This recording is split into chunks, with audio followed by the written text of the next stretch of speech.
Hi, class. So, right before we started our virtual homeschooling lessons, we had just finished up our lesson on fractions, or our unit rather on fractions.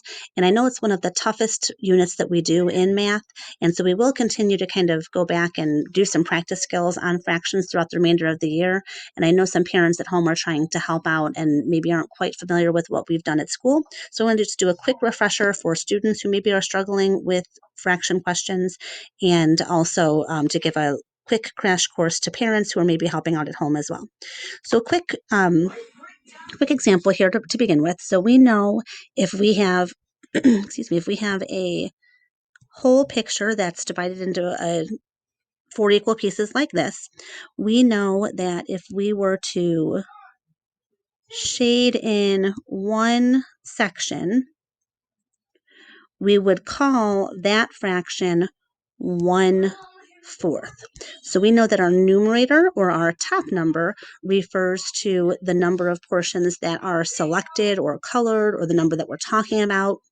And the bottom number, or the denominator, is the number of equal parts in one whole.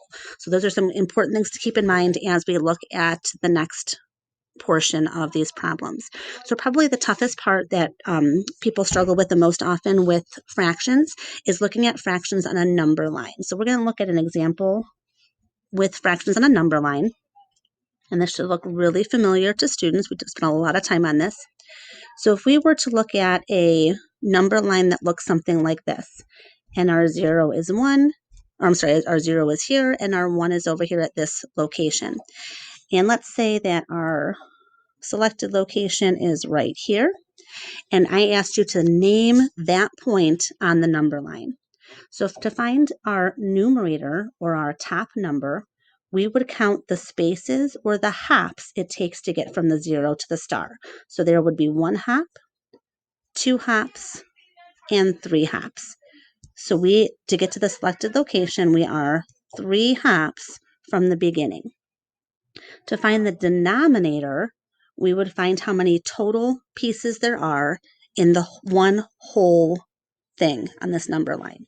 So to do that on this number line, we would count from 0 to 1, count those hops all the way from 0 to 1. So we've got 1, 2, 3, and 4 total hops. So our denominator would be 4. So that star on the number line would be at the point 3/4. Okay, let's try another one. So let's look at this number line. If that's point is 0, and over here this point is going to be 1.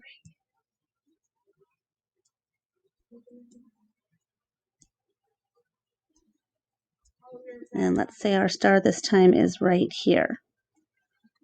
Now might be a good time to pause the video, try to name that location on the number line on your own, and then I'll solve it with you after you've tried it.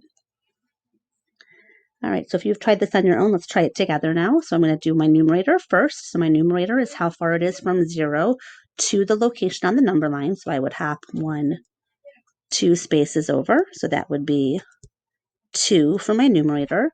And my denominator would be the total equal pieces from 0 to 1. So I'm going to count from here. We've got 1, 2, 3, 4, 5, and 6 total pieces, making that star be located at the fraction 2/6. All right, let's go one step further.